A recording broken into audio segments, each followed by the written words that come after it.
Hi, this is the TCL 408 and I'll show you how to activate a turn off silent mode on this device.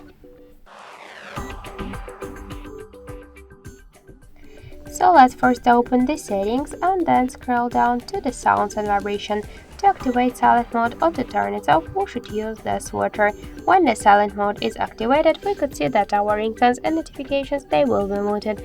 Or to turn off silent mode, you could also unmute ringtone volume panel. Also, we could make it just by another way. Just open the control panel and find here media icon. Click twice on this icon. Now it switched to the mute one, so this means that the silent mode on our device is activated. To turn it off, click on the mute icon and it switched to the media one.